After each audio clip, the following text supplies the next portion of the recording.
So we looked at multivariate functions, looked at their limits, and determined that limits suck. The next thing studied is derivatives. However, when you take a derivative,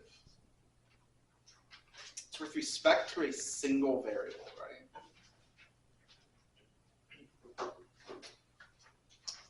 So how would you take a derivative of a multivariate function? You can't. I was going to say you would take the derivative of one variable and then the derivative of the other, and you would find what the dx, dy, or whatever it's called. The problem with that is you have two independent variables. Derivative is only for one. So it's no longer a derivative. It's a partial derivative. That was anticlimactic.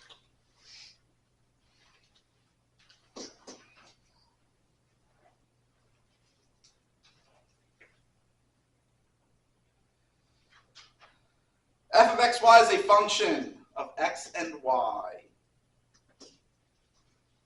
Partial derivative functions. There are two of them. One for x, one for y.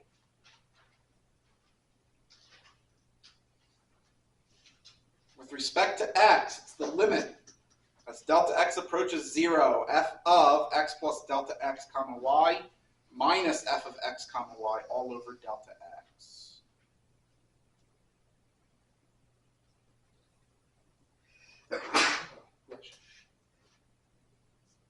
Allergies suck, don't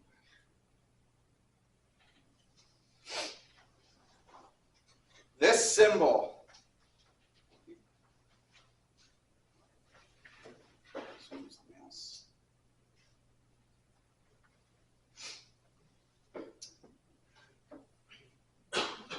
is read partial. So that's partial f, partial x. That symbol actually does have a name. It's called the del symbol, D-E-L.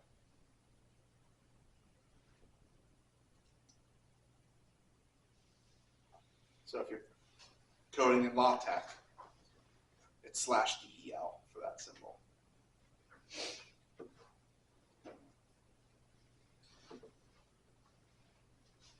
You can also use this notation.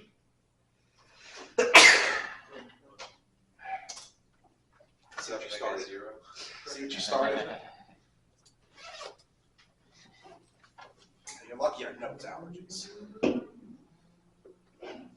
So I'll start to give me a freaking sinus infection, which is always lovely. I hate allergies.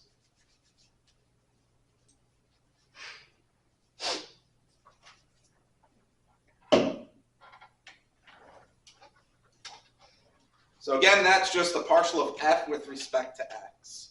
Now, look at the definition and notice what we're doing.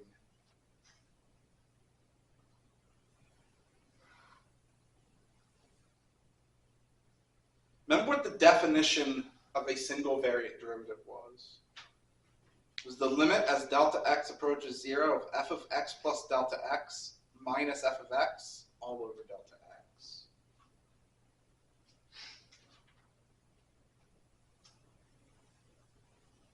So that first function represents the change.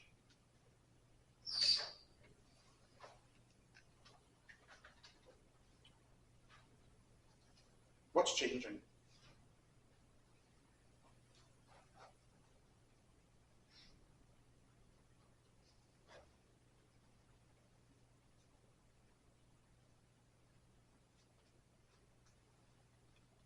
F with respect to x? X is the only variable that's changing. We hold, in this case, there's only one other variable, but we hold all other variables constant. That is a partial derivative.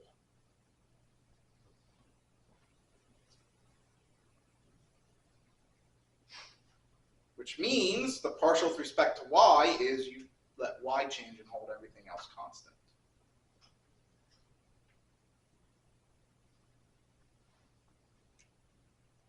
And this can be extended to any number of variables.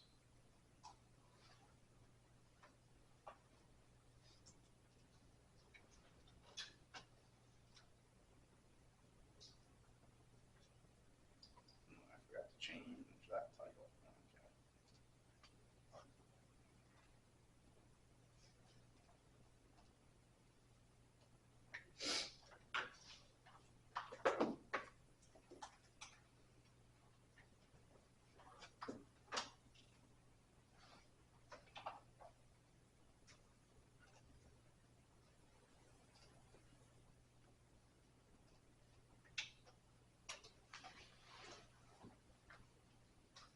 Three variant.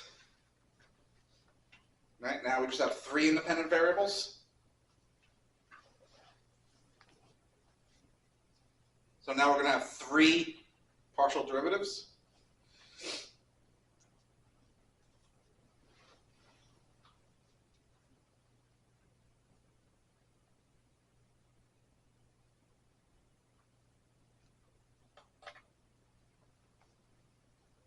Right, and the difference is how many variables we're holding constant. But the idea is still the same.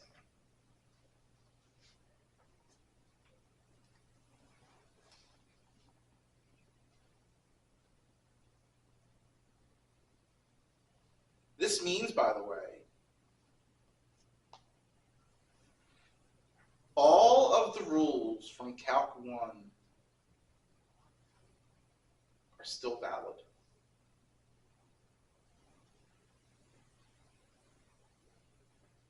In fact, this is essentially just Calc 1.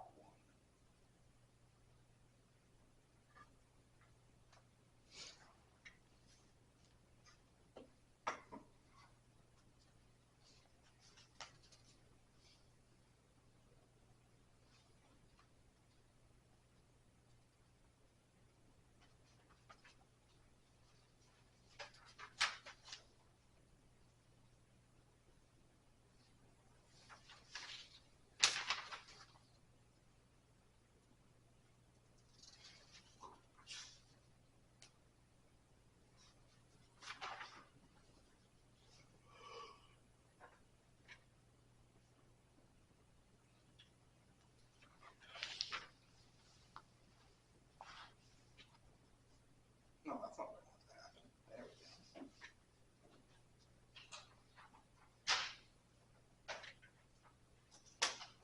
For this first question, we're going to use the limit definitions to evaluate the partials.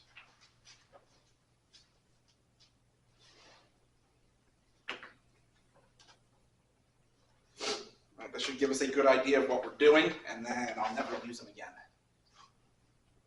Except in the lecture notes for hearing my proof stuff. What's your name? Flavia. FLA. There you are. No.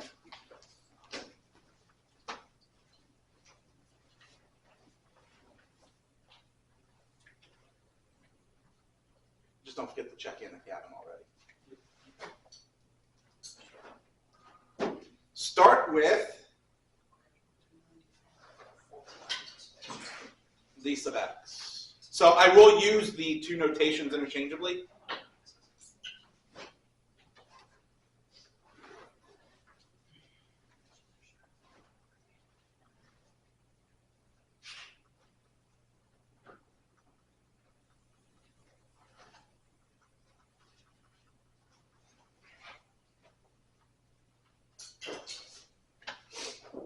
And again, notice that this is not a two-variate limit either.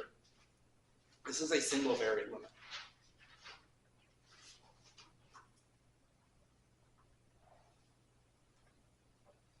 I probably won't have enough room. So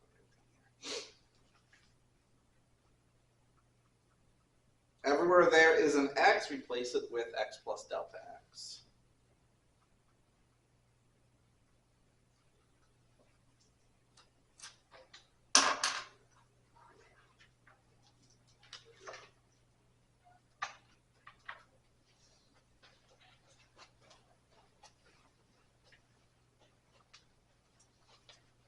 Jose, right?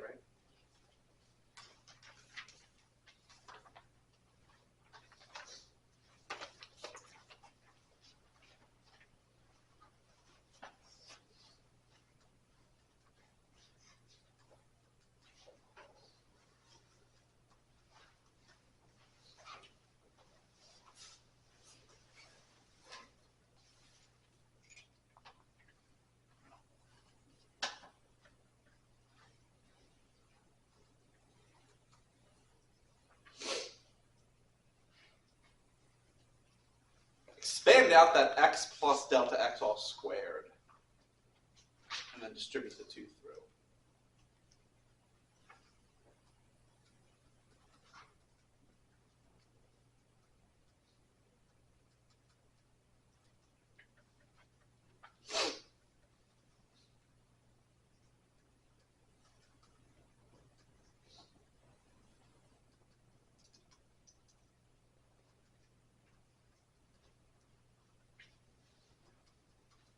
And then distribute that through, that minus 3 through. Right? Then distribute through the negatives.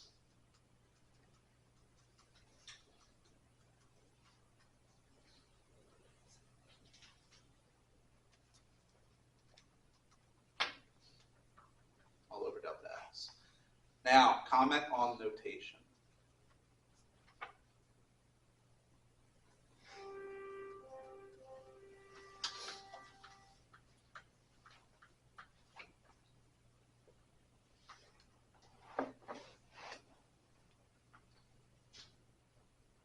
Apparently it's going to take me 8 minutes to get to this room.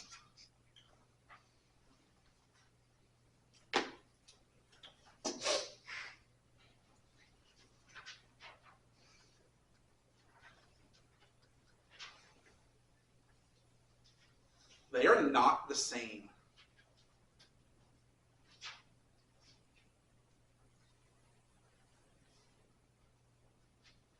The one on the left means find the change in x first and then square it.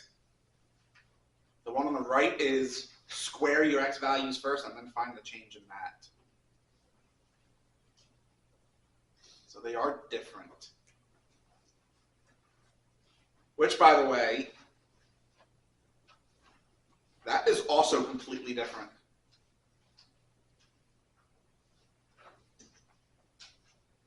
Delta squared is an actual operator.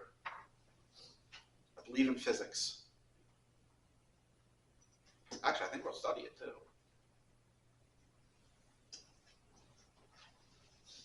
So you can't even write that for the change in x all squared.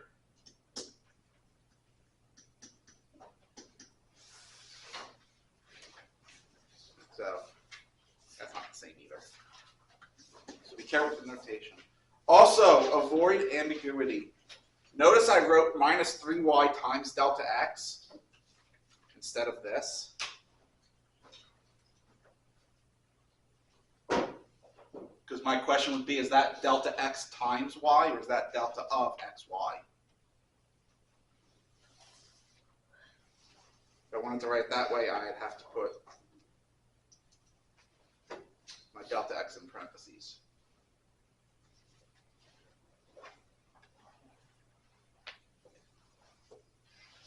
So what happens now? 2x squared, sorry. 2x squared minus 2x squared is gone. Minus 3xy plus 3xy, that's gone. Plus 4y squared minus 4y squared, that's gone.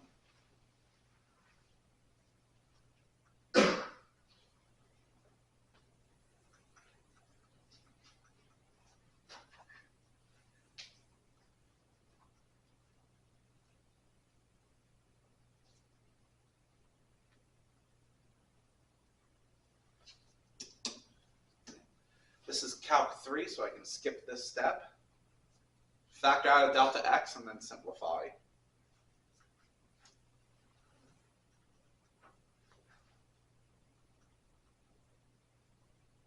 Oops.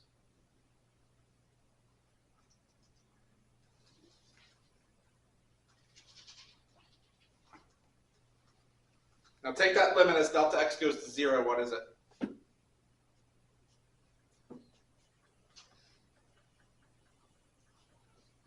just 4x minus 3y. There's your partial with respect to x.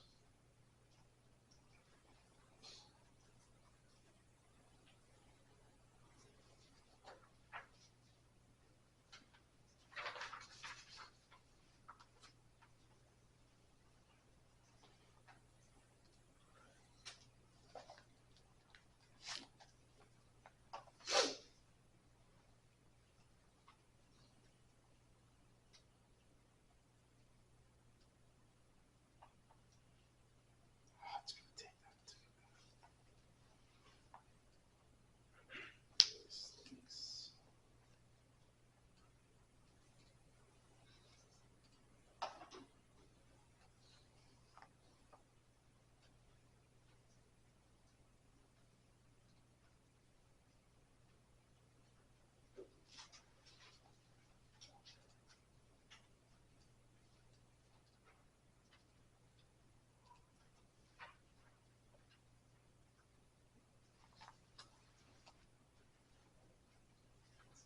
Now for z sub y. Partial of z with respect to y. Limit as delta y goes to 0. F of x, y plus delta y, minus f of x, y all over delta y.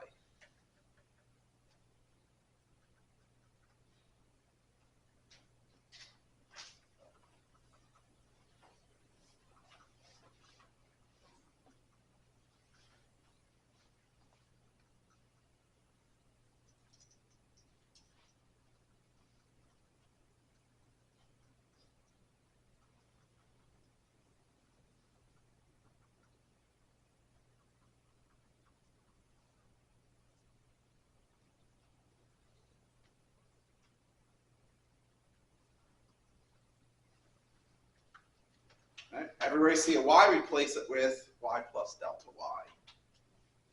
And then we do the same thing, it's algebra.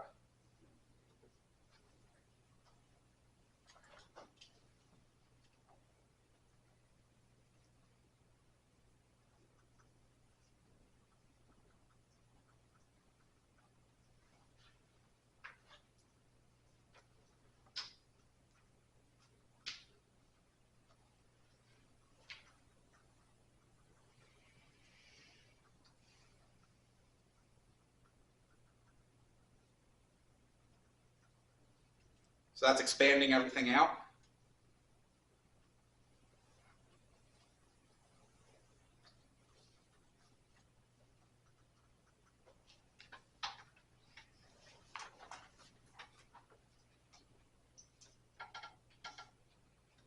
Combine like terms.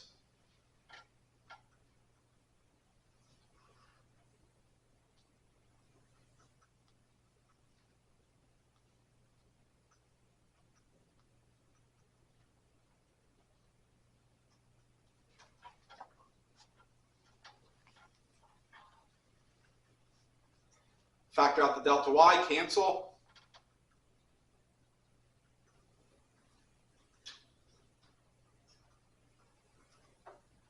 And what is that limit as delta y goes to 0?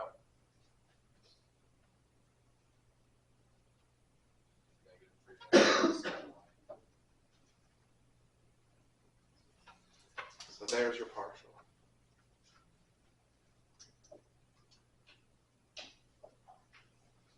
And again, point out. All of that work. This was the only calculus.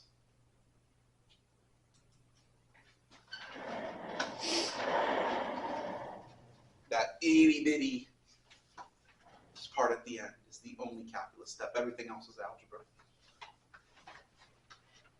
It's a theme of all my courses. Calculus is easy. Algebra's hard. Just wait till you get the differential equations and you have 8 pages of work and only 1 line of it's actual calculus. The rest of it's algebra.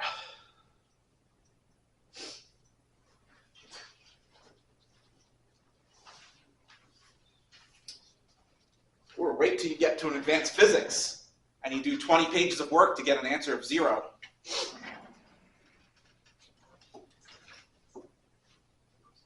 And that makes you happy when you get an answer of 0 in physics. Good? Yeah, never using that definition again. Except in theory. Because it's a pain in the ass. Find the partial derivatives.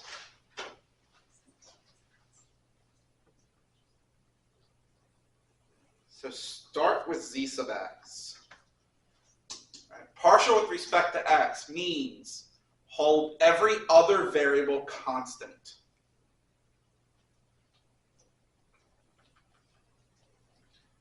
So overall, what kind of function are we dealing with? Big picture.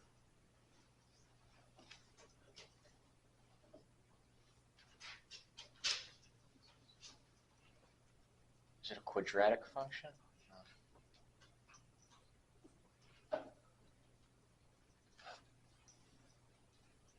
Make it more complicated than it needs to be.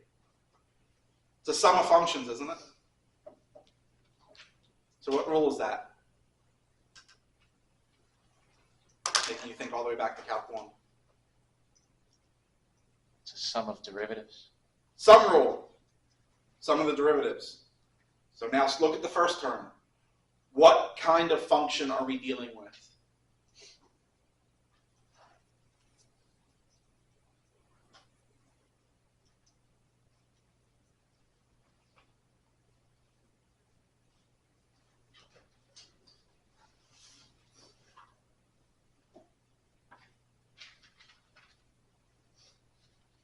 Is that one quadratic? Bigger picture than just that.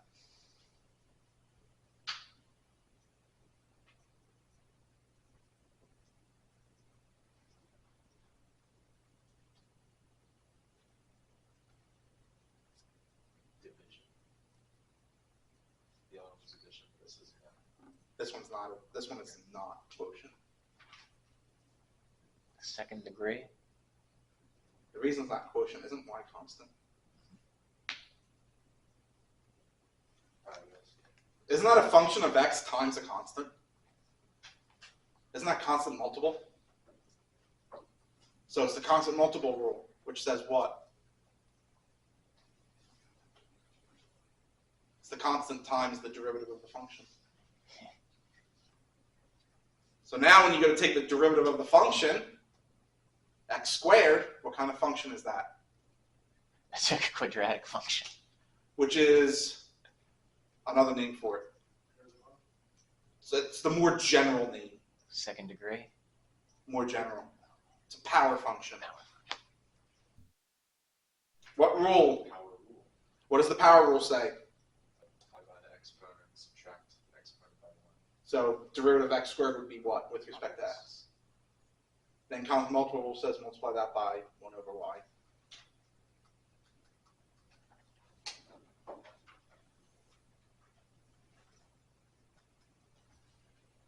Second function, y squared over x. Again, big picture. What kind of function is it?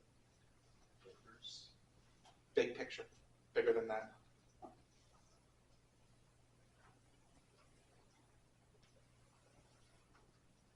Is that another power function? Bigger. You're ignoring the y squared.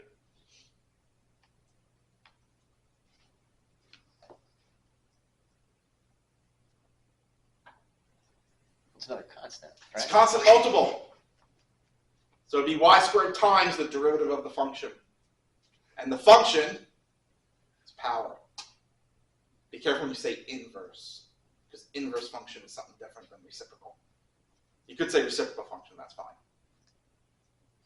There is a rule for taking the derivative of an actual inverse function, like f inverse. I don't typically cover that in Calc 1. I don't know many who do. I hated doing that in Calc 1. You actually did the inverse? Yeah, we did like inverse or like derivatives of inverse. I remember seeing like f and then like -1 and apostrophe. I hated that. I didn't know that was still taught. I typically skip it because I don't need it. I think the book book I use uses that to derive the inverse trig functions. But I do a different method to derive the derivative of inverse trig. I use implicit differentiation. I did not like that as well. That makes me sad. Oh, what, implicit or inverse trig? Implicit. Okay, no, I agree with you. Implicit sucks. What is the derivative of 1 over x? Negative 1 over x squared. So that plus becomes minus. And you multiply that by y squared. There's your partial with respect to x.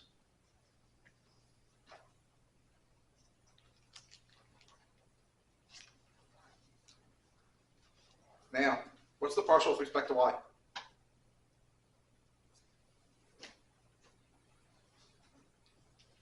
Negative x squared over y squared plus 2y over x. And there's your partial with respect to y.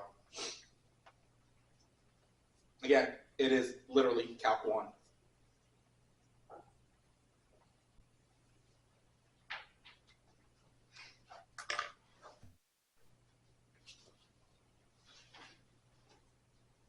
Is that d over dx? No. Okay. It would be this. Okay, and that's Del. del y Yes. over Or with del res- z over del x. Right. Okay, and this one is del z over del y. Okay, thank you.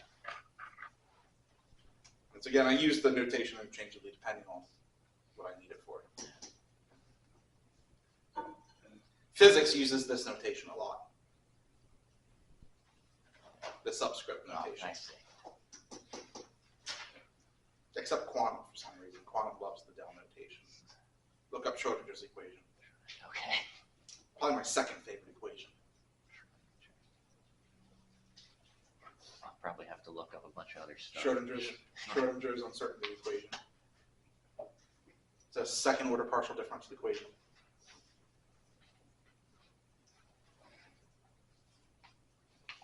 So that got to do with that business with the I cat. wonder if my physics person knows what that equation is. Schrodinger's equation. Not off the top of my head. Not yet, you know. You'll learn it soon. When do you take quantum? Like Probably in a while from 2 now. years. I'm a junior, so I don't know. But Junior, you should have taken it already. transfer. A That's lot of these are messy. That's sad. Now, when you take quantum, you'll learn it and you'll love it. One more notation question, if I may.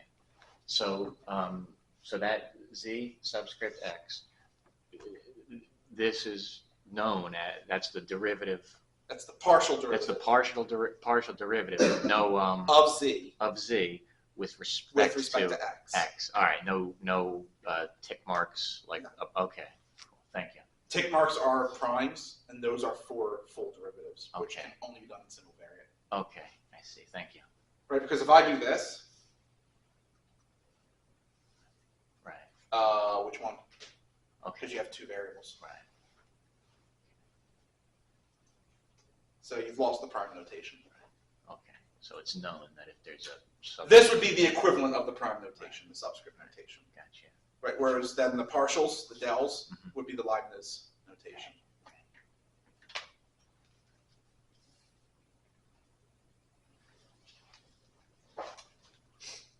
Ah, good. I knew it wouldn't take long to get the trig.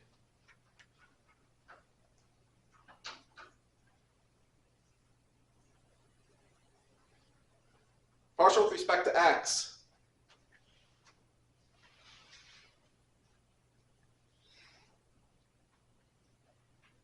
Negative cosine 2.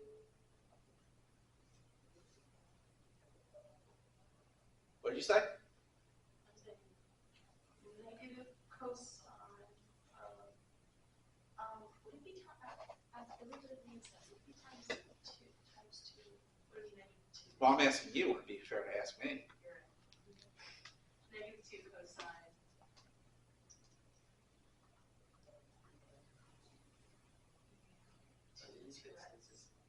Of what? Is that it? Oh, yeah, just, it doesn't change your height, it's like,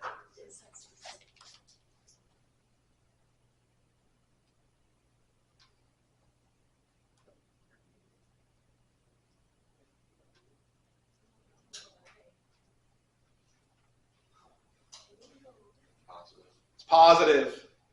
You did the antiderivative. oh, The antiderivative is negative. you're right. That is probably the most common mistake I see with the trig functions. Is confusing the positive and negatives when It's sine cosine.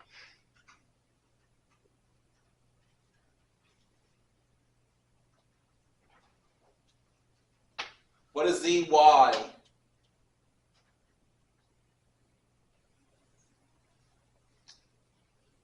cosine of 2x plus 3y.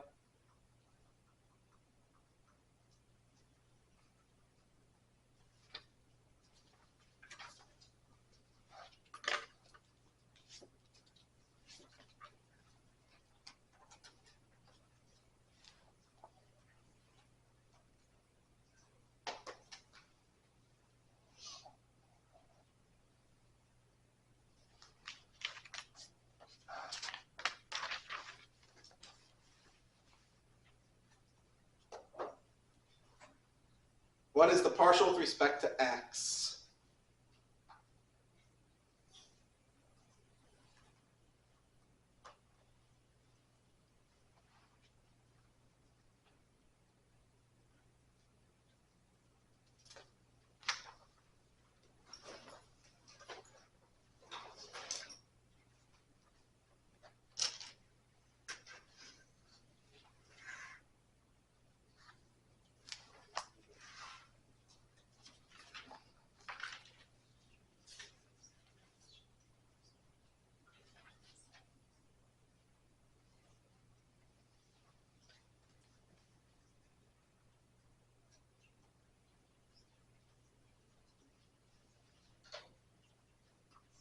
Is it 2xy over 1 plus x squared y?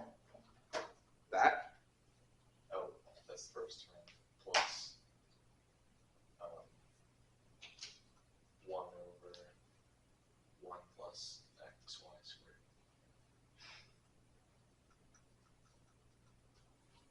That? Yeah.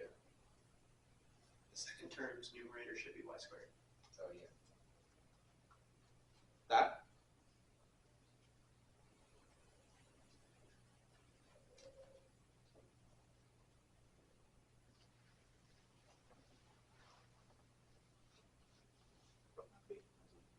Gladiator looking for this? Yeah, this one's up.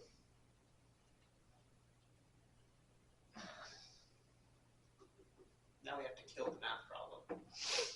That's No. how it works, right? No, we have to kill the person who gave me the answer. Oh, is that true? The math problem obviously won.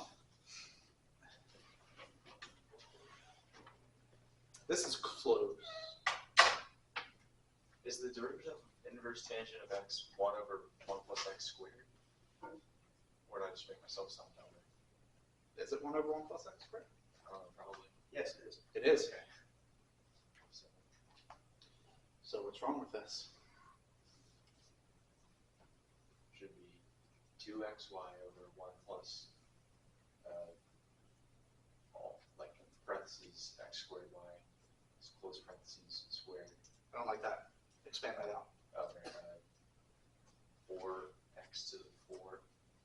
4x to the 4? Oh, I don't know. I thought there was coefficients too. X to the 4 y squared. And then the denominator in the second is x squared y to the 4. Now I'm happy. So you screamed that while you were falling down the infinite pit of doom. I don't think the Roman Emperor had access to this. So I have an infinite pit of doom. Oh, really? Wow. You know, a pit full of long press? It's a black hole without the gravity. So if you're familiar with how a black hole works, on the outside, the image just gets stuck there. So that's what's going to happen. You're just going to fall forever. We're all just going to see you like that, and you can just scream forever. It's my infinite pit of doom.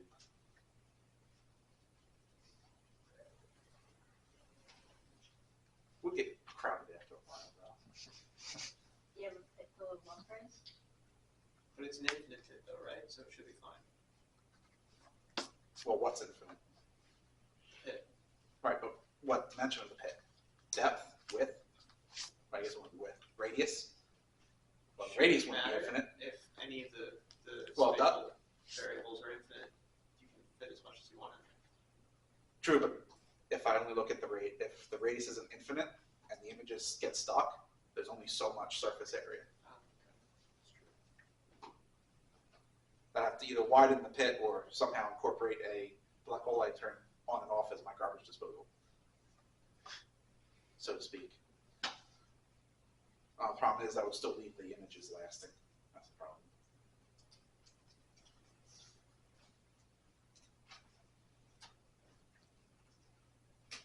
Z sub y, how can you even get down that road? Z sub y. So what's the partial with respect to y?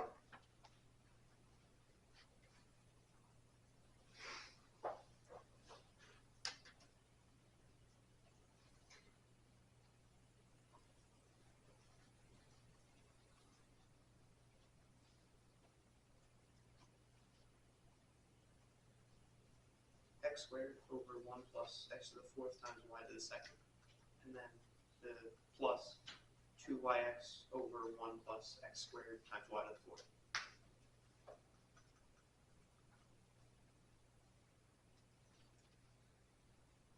I'm trying to remember what that cave name was from Monty Python. The rabbit. Because that'd be a really good death animal. Now the holy hand grenade. Holy hand grenades are not allowed in my Coliseum.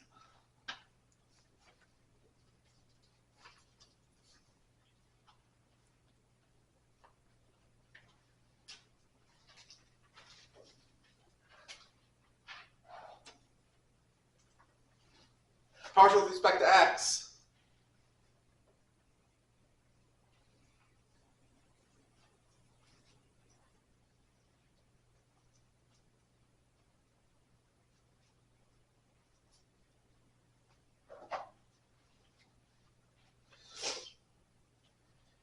E raised to, okay, before all that, 2x plus y in parentheses times e raised to x squared plus xy. Happy with that? I am. Oh, phew. You don't have to face the wrath of the bunny. Oh, thank goodness, not yet anyway. Actually, you need to go and watch that.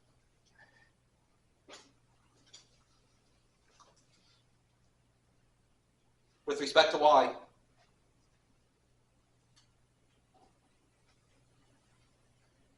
X e to the x squared plus y.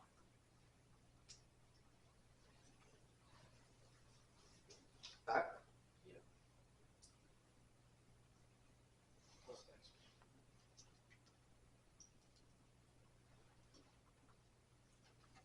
No, I didn't want to say that. That's what I wrote down. I'm throwing the evil bunny in that infinite pit of doom now. So now you're in an infinite pit of doom now to fight the death rabbit.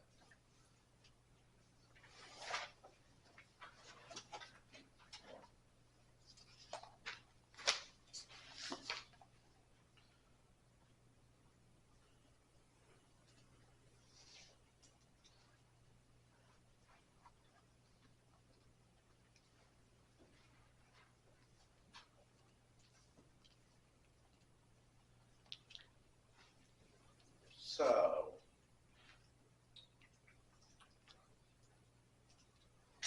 studying derivatives, did you stop at just the derivative? We went to a second derivative. So you had high order derivative, right? Yeah. What do you think? We're going to have high order partials? Yes. Ah, yes, we are. How many? So let's just think of the two variant. So how many second order partials are there?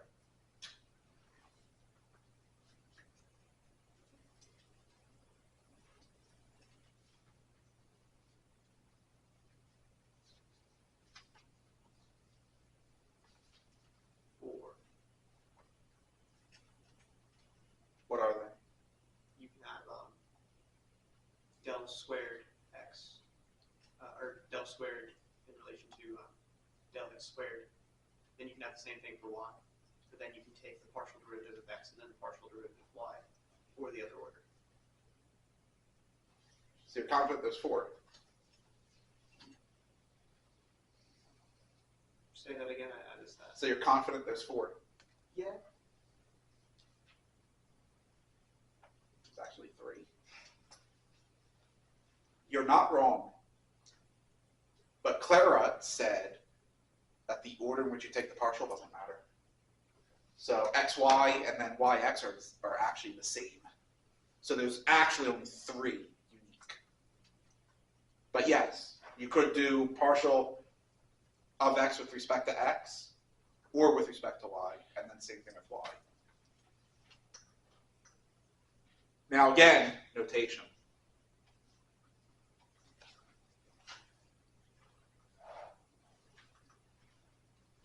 All right, so that would be fxx.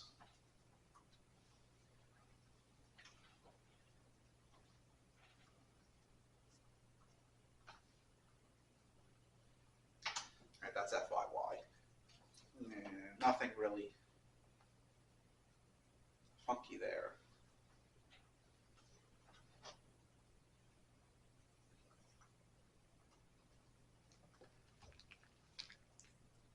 If you first differentiate with respect to x, then with respect to y,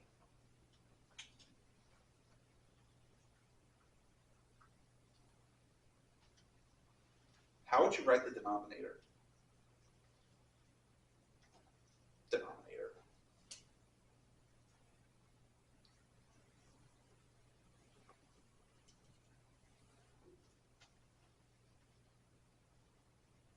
Would it be del xy? This? Yes. Would be del squared xy? That? Yes. Del x, del y.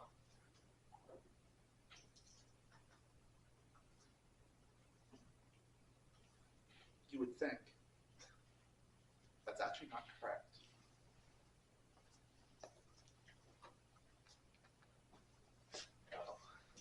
It goes in the reverse order. And here's why.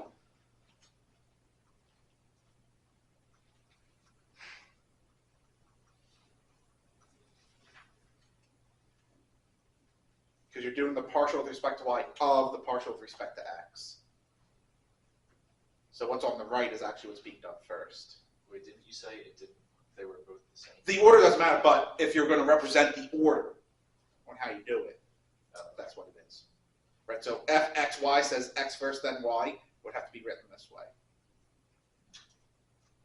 That's for syntax. But yeah, the order doesn't matter, right? Because then if you do this,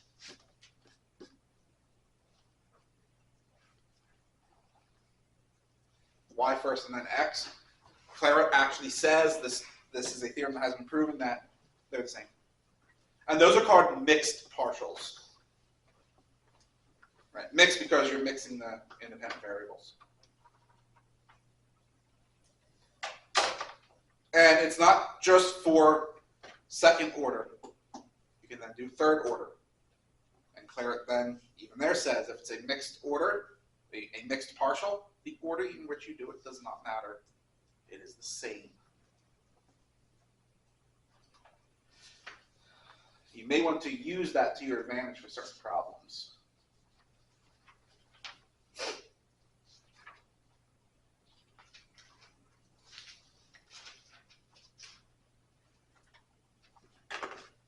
So if I asked now, still two variant, third order partial, how many are there non-unique? So allow for repeats.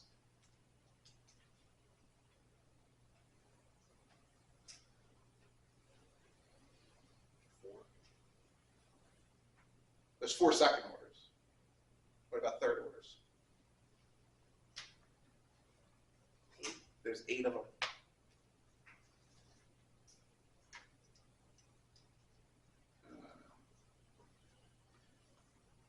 What about fourth order? 16, that'd be 16. Move on to 3. What order would there be?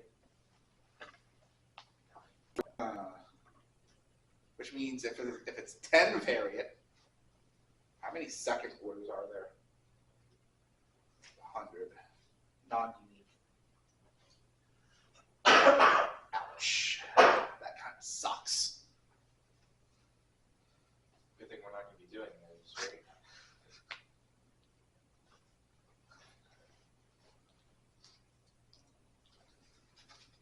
And keep in mind that, yes, in string theory, we do deal with 10 variant.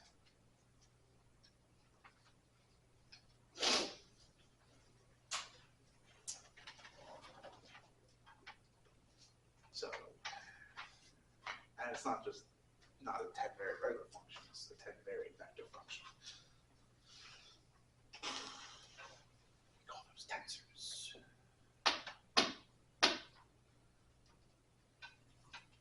Find all second order partials. How many did we say there were? 9. There's actually less because we're going to have repeats, but we're ignoring that for right now. We're essentially going to verify that the order doesn't matter.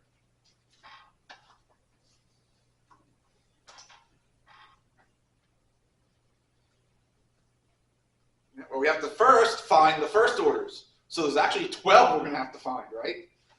The 3 first orders, then all the second orders. That's nice. What is the partial of f with respect to x? Negative x sine. Oh wait. Negative sine y. Cosine y z. Just cosine yz. Y and z are constant, right? Which means cosine of yz would be constant. Partial with respect to y.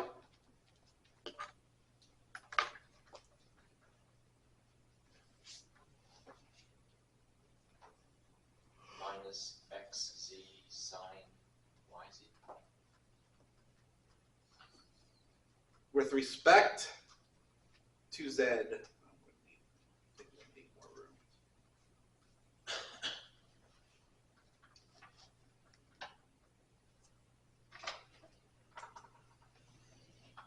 Minus xy sine yz.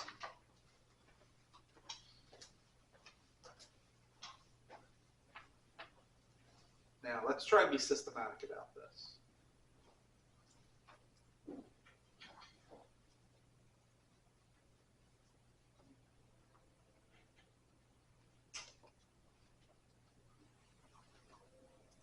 Let's start with that first column. Now treat that as a new multivariate function. You could take its partial with respect to x. That would be fxx. And what is it? That's 0. You can take it with respect to y, and you get what? Minus z sine yz. Or you could take it with respect to z. What do you get?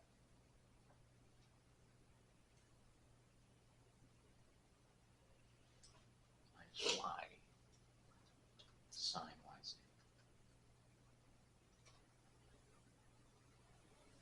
Move on to the second column.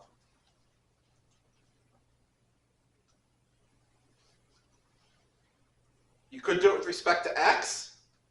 Gives you what?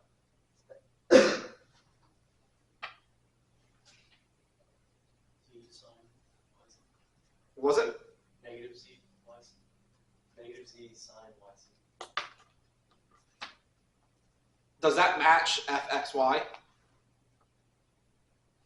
Okay. So let's do this.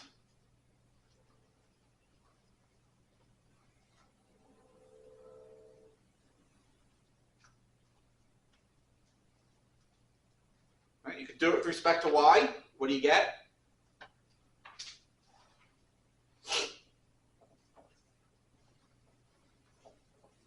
Minus z squared cosine yz. Negative what? Z squared cosine yz. That?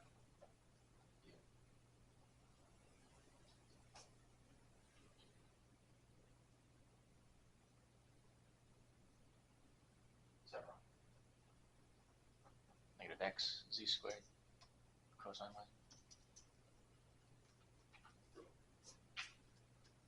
Oh, I was doing. Yeah, you're looking at the, Yeah, I was looking. you're looking at the wrong function, weren't you? Yeah.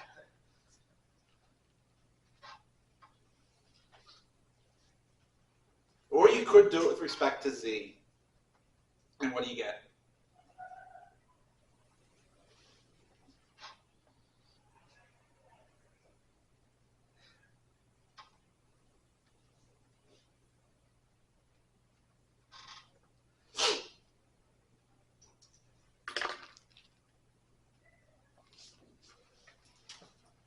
You gotta bust out the product.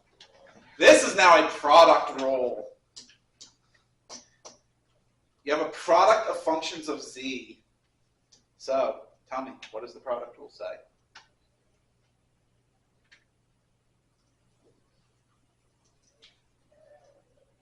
Hmm? You don't need to tell me with this function, just in general, what is product rule? Oh, What's the rule? derivative of the first term times second term plus the derivative of the second term times first. And the order doesn't matter. I typically do g times f prime plus f times g prime to try and keep it in line with the quotient. But it doesn't matter. So now with this function, what do you get as your partial with respect to z?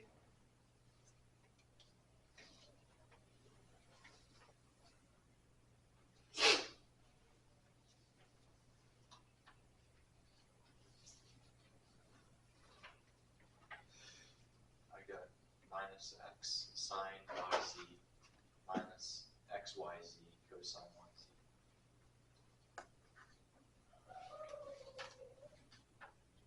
Are we happy with that?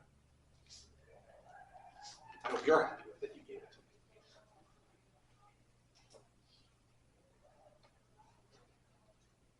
I'm gonna have to throw a starving bear in the pit next. Let's up that.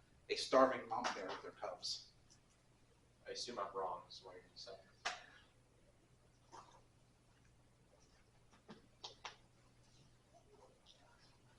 No one else is happy with that, which is a shame. Looks like everyone else is getting thrown in the pit of doom.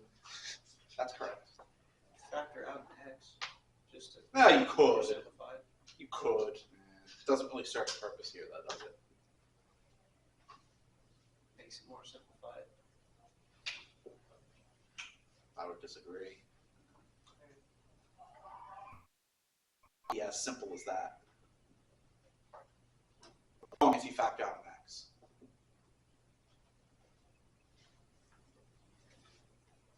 Now that third column. I can actually now view over a little bit.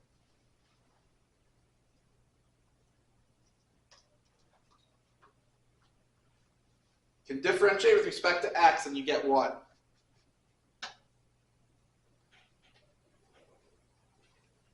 Minus y sine yz.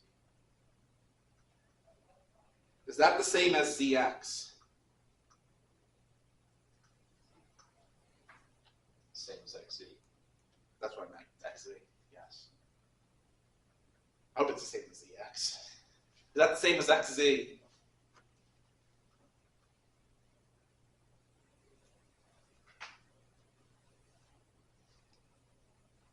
Looks it to me.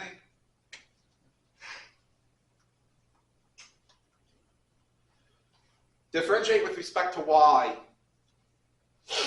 What do you get?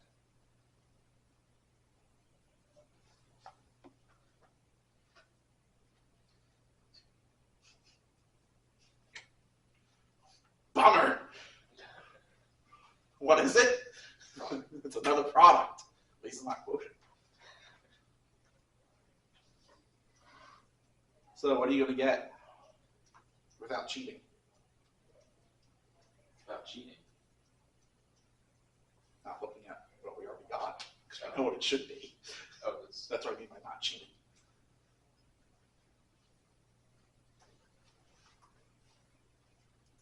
So what'd you get?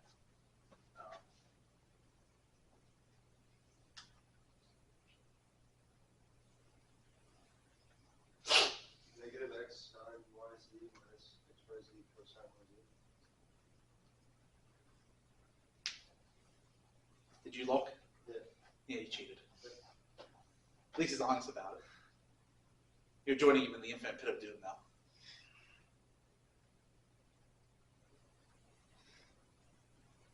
Is that the same?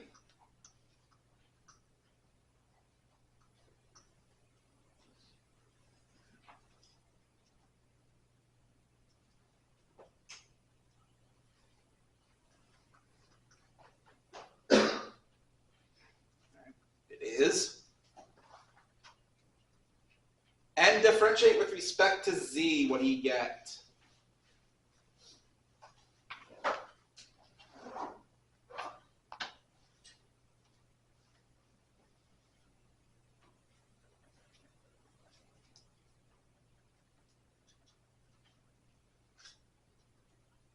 minus xy squared cosine yz.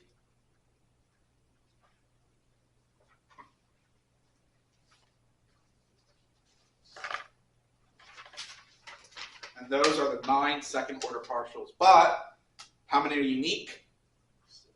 6 of them. Is it 6? No, it's 5. How's it 5? Oh no, I did miss the blue one. It is 6, yeah. I missed the blue. Of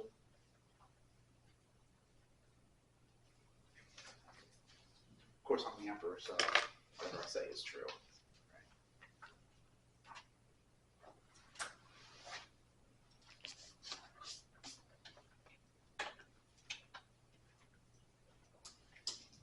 Here we have Laplace's equation. This is what's known as a partial differential equation.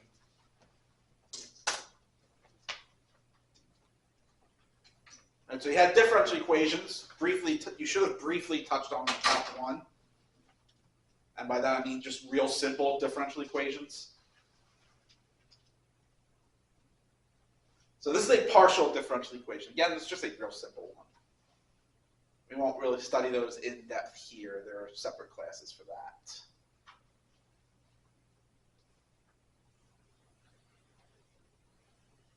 To be a solution, the function would have to satisfy the equation. So I'm going to let you work on it and figure out which of those 3 functions, if any, is a solution to Laplace's.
counting right, there are 8 possible solutions.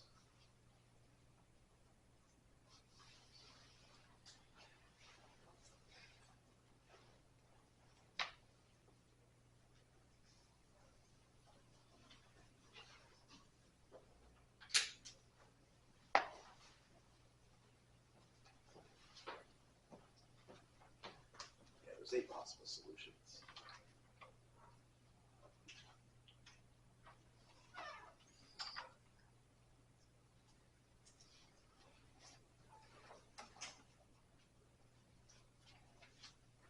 What do you got? I go with the first one. Just the first one? Yeah. That was one of the possibilities.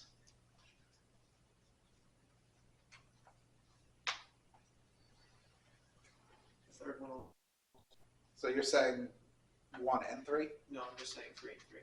Are we allowed to use multiple But of you're the saying, equations in you're this? saying just 3? We would use 3 sub x, x, and then 3 sub y, y. Right.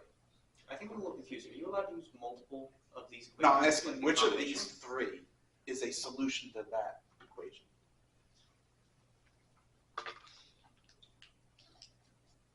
I still don't think I understand. Are you able to? Okay, never mind. I think I get it. I'm saying Z3 and Z1.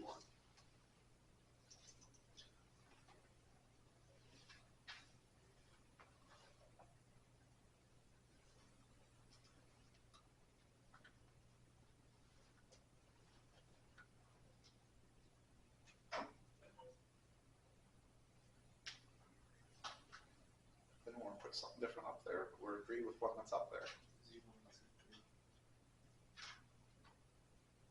And so we have a second. Is they changing my answer to You Z1 can't. and Z3? No. Can't. Just like voting, when you submit your ballot, that's it. Can't change it.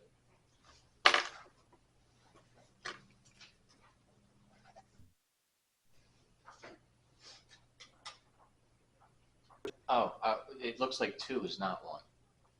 So what's your answer? What's Z. your solutions? Z1 and Z3. Uh-oh. We have 2 votes. Uh-oh. Right. Of course, as we know, though, this is not democracy.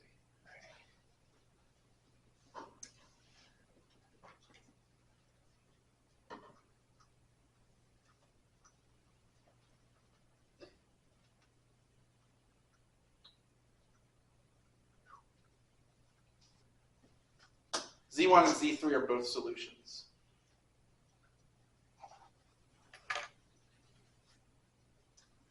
Z3 twice with respect to x is 2. Z3 twice with respect to y is -2. Yeah, before I did Z sub 3x was 2x minus y squared. Oh dear. Oh dear. That is again, When you said hold the other variable in place, that's literally what I did. I said hold constant. Yeah. That's a very common mistake when first looking at partials is you forget that, oh, well, y squared is not in terms of x, so it's partial with respect to x is 0.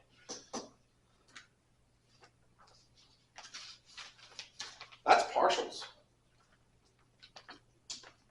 Good?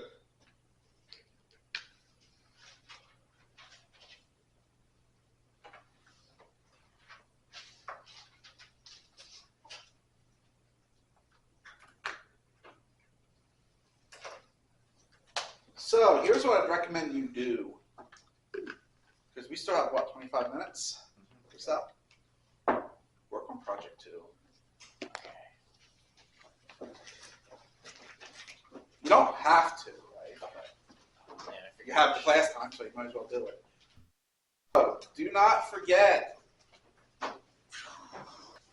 you have a chance to earn up to 24 points on the exam by completing the assignment on WebAssign. That will be due the 17th before class starts. All